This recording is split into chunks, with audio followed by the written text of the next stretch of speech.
We all know that Apple's working on the revolutionary Apple glasses that have the potential to change our lives entirely. The idea of putting these glasses on and then instantly enhancing your life by having overlays on top of your real world is something that we've only seen in sci-fi movies and games, but it is real and it will be here very soon. Not this thing, but the actual Apple glasses. Now, we've made plenty of videos on the Apple glasses over the years. We've also made a couple of our own concepts and even got our hands on a few products that you can buy today that can give you a really good idea of how the Apple glasses will be like in the future. But in this video, I want to give you guys a summary and also an update on all the leaks regarding what you can expect from Apple's AR/VR future. And the first thing that you should know is that Apple is not working on one AR/VR headset, but two. The Apple Glasses is one of them, and the other one is a mixed reality headset similar in looks to the the Meta Quest 2. I gotta get used to that. This video is sponsored by Dreamy Tech and their brand new DreamyBot Z10 Pro. It features an advanced LiDAR navigation system, a front 3D camera for avoiding objects such as cables, a long-lasting 2.5-hour battery, an intuitive app with voice control, and it also features a self-emptying bin. Oh, and it even supports mopping. It's literally the all-in-one robot vacuum, and if you use the link below, you also get 25% off until the 28th of November. And now, back to the video. I want to start off with a mixed reality headset, as this is the one that the majority of you will care about the most. And the reason for this being the release date, which according to Ming-Chi Kuo, could be as early as late next year. In a recent report, he stated that mass production will begin in Q4 2022, which means that we could see this mixed reality headset announced at the September 2022 event alongside the iPhone 14. Keep this thought in mind, as we'll come back to it. However, the actual release date won't be until November or December or even early 2023. This is another release window that Ming-Chi Kuo has reported. Oh, and this isn't just coming from Ming-Chi Kuo. Morgan Stanley analysts have also reported that Apple's headset is beginning to mirror the period before the launch of the very first Apple Watch. By this they mean that Apple already has a large collection of AR and VR patents on everything from design to input methods to UI, just like they started to amass before the Apple Watch launched. Mark Gurman also referenced 2022 as a potential release year for this new mixed reality headset. But okay, now that we know when the release date might be, you're all probably wondering, how is this thing going to look like? Well, according to the information, this is how it's going to look like. And it looks weird, I know. But it's apparently the closest thing we have to the real deal. So the information sketched this based on actual images of a prototype that they had allegedly seen. Antonio De Rosa created a render based on the sketch, which does give us a better idea of how Apple's mixed reality headset would look like in reality. On the front, we have this curved glass visor that contains the two 8K displays, and I know 8K seems like way too good to be true, but this is what CNET reported back in their original 2018 report. This is what the information has also reported in 2021, and Mark Gurman has also reported that the headset would have much higher resolution displays than the competition. Of course, that when using such a headset, the image would be heavily magnified. So the more resolution you have, the more immersive the entire experience will be. And I gotta say, even on this Meta Quest 2, yes, I finally got the name right, that has a resolution of 1832 by 1920 per eye, which by the way is one of the highest on a VR headset display today, I can easily distinguish individual pixels, which is very distracting. Apple's implementation should fix this issue. Now, on this visor, you can see a couple of cameras, which would be used for tracking the environment as well as tracking your own hands. Ming-Chi Kuo said that the headset would have 15 individual cameras. However, I cannot really see 15 from the sketch or even from this render here. Speaking of tracking, the headset's lenses are set to support eye tracking. This is so that instead of rendering the entire image in 8K, which would be extremely demanding for the system, it would only render the portion of the display that your eyes are looking at.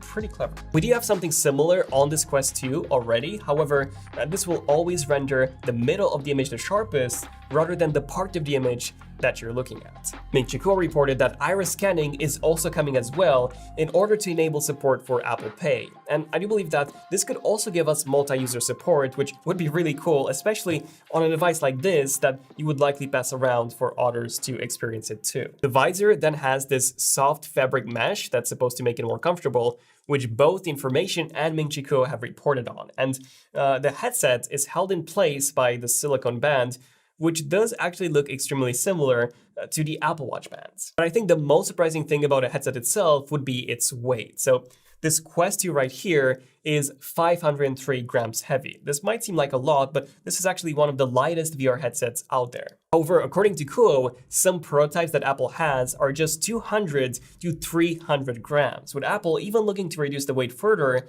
to just 100 to 200 grams in the final version. That's pretty hard to believe, especially when you consider that this headset will also have a battery and, actual tech inside rather than just an enclosure.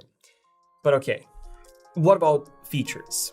What will you be able to do with such a device? And also, what does a mixed reality headset even mean? Well, mixed reality is essentially a headset that can do both augmented reality and virtual reality. The closest example to that would be this Oculus Meta Quest 2.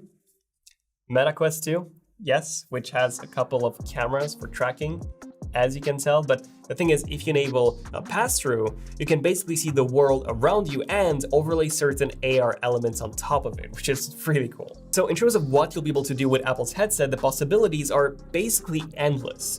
You'll be able to play games in VR, experience different worlds, and visit different places, as well as overlay screens and data on top of your real life and AR to make your life better and easier.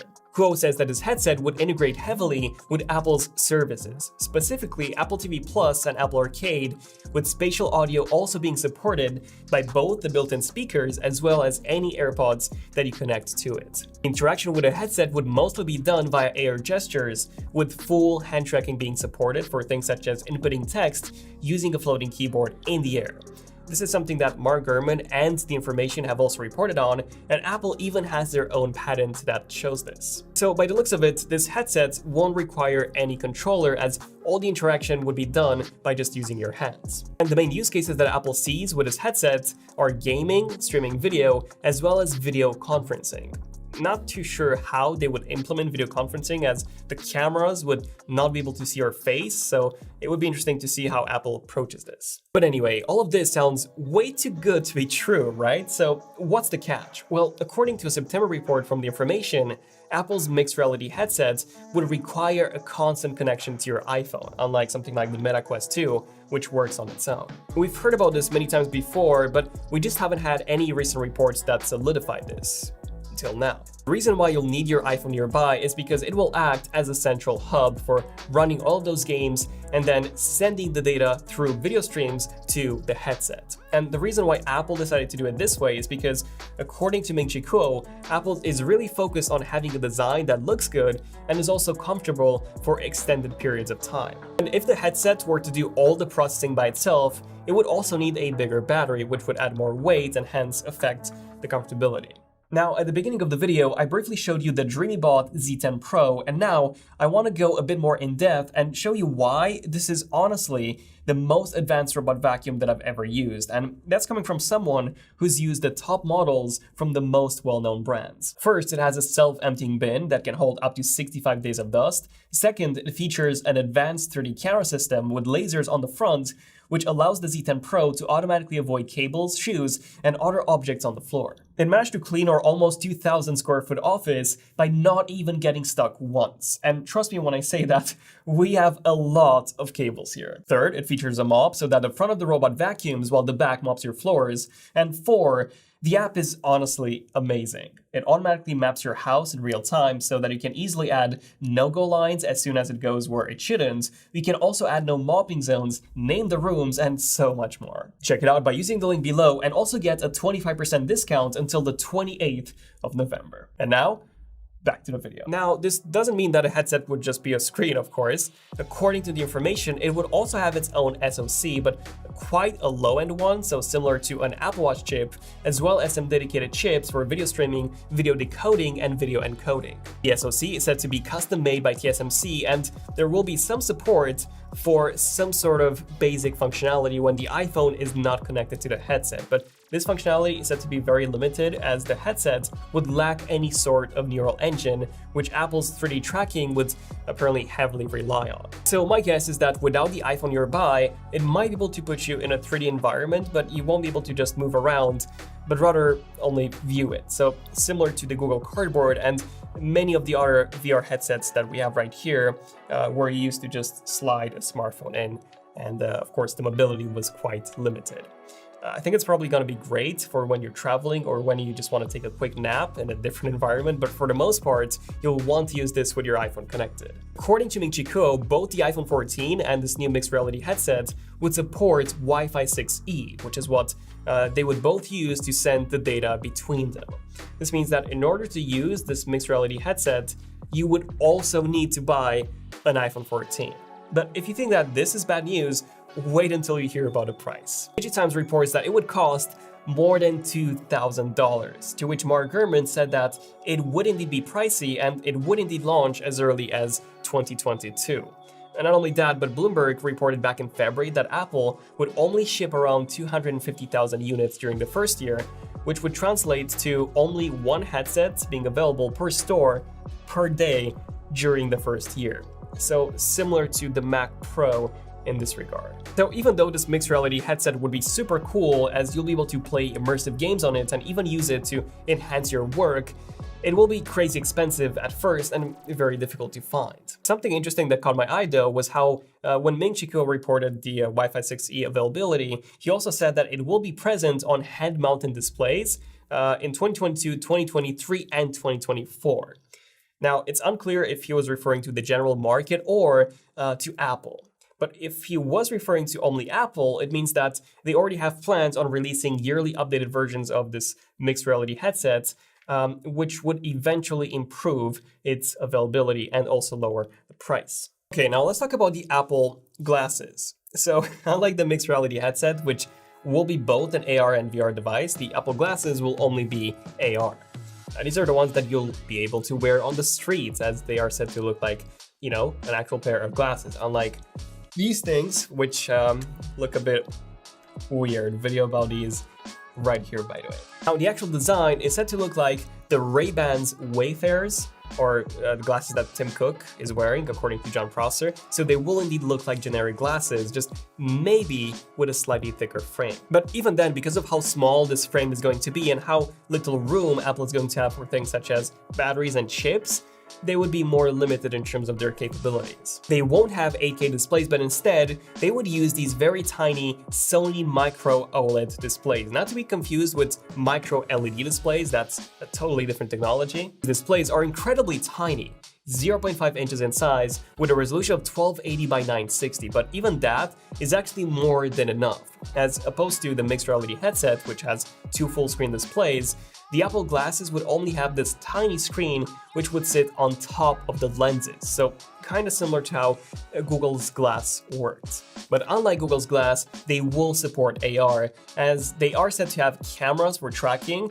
not just the environment but also your hand gestures, and just like the mixed reality headset, they will also connect to your iPhone, which will act as the brains for the glasses. This Sony Micro OLED display supports 1000 nits of brightness, a 100,000 to 1 contrast ratio, and most impressively, a response time of just 0.01 milliseconds, which is the lowest that I've ever seen. So this should make it indistinguishable from hand movements in real life. Both Ross Young and Ming-Chi Kuo, as well as the Japanese publication Nikkan Kogyo, have reported on this exact model of display for the Apple glasses. But probably the best news is the price, which is said to be much lower at around $500, with Apple also offering prescription lenses for those who need them. But the bad news is that they won't be available until 2025, according to Ming-Chi Kuo, followed by Apple's AR contact lenses around 2030. So we're still a couple of years away from this AR future, but I do 100% believe that Apple can pull this off if we take a look at how far they have come with ARKit already on iOS. It's just super impressive what it's capable of with real-time shadows and real-time reflections being cast from the real world onto virtual objects. I also think that this mixed reality headset is definitely the most exciting one, at least for now, since according to multiple sources, it is coming next year or in early 2023 at the latest. Okay, so right when we were finishing up this video, Ming-Chi Kuo released an updated report with some game-changing details on both the headset and the glasses. So according to Kuo, the mixed reality headset will no longer need to stream the data from the iPhone, meaning that you won't actually require an iPhone 14 anymore, as the headset itself will be able to process everything thanks to a high-end chip that would be similar to Apple's M1 in performance, and then a lower-end chip would handle the 3D tracking. This makes me a bit concerned about its weight. Like, I don't see how Apple can have a headset at 200 grams with a chip as powerful as the M1. Like, even if they don't have any active cooling, it will still need a larger battery to be able to power the headset for a few hours. But not requiring an iPhone 14 will indeed make it more accessible, so at least that's the good news. Kuo then stated that the mixed reality headset would have two 4K displays rather than two 8K displays, which makes it far more believable, especially if this thing is about to come in 2022 or 2023. Kuo also had an update on the release date, by the way, which he now predicts to be in late 2022, as he did not mention early 2023 at all in this report. Now, the weird thing though is that Kuo said that these 4K displays would be Sony Micro OLED displays, so same type that we've seen reported for the glasses, only in 4K rather than 960p, which honestly makes me think that the reports referring to the glasses having Micro OLED displays were actually referring to the headset, and some wires got crossed internally, as it makes way more sense for the glasses to have a display that covers the entirety of the lenses for an immersive experience. The mixed reality headset would zoom in on that Micro OLED display anyways, as that's how VR headsets work. And especially if Apple's AR glasses are only coming in 2025, even that resolution seems crazy low. So yeah, I think some wires definitely got crossed here. But yeah, at the end of the day, the mixed reality headset is coming next year, which is extremely exciting. And then eventually 2025, around there, that's when we will be getting the Apple AR glasses, which I don't think that's achievable. What Apple's trying to do with the glasses today, I don't know, I feel like the lenses are the trickiest thing to achieve with those glasses, and we just don't have the technology yet. But by 2025, we might. Anyway, definitely subscribe for more Apple AR videos. Hope you guys have enjoyed this one. Check out the previous ones too. I'm Daniel, and I'll see you guys in the next video. Xenoph Tech, signing out. Cheers.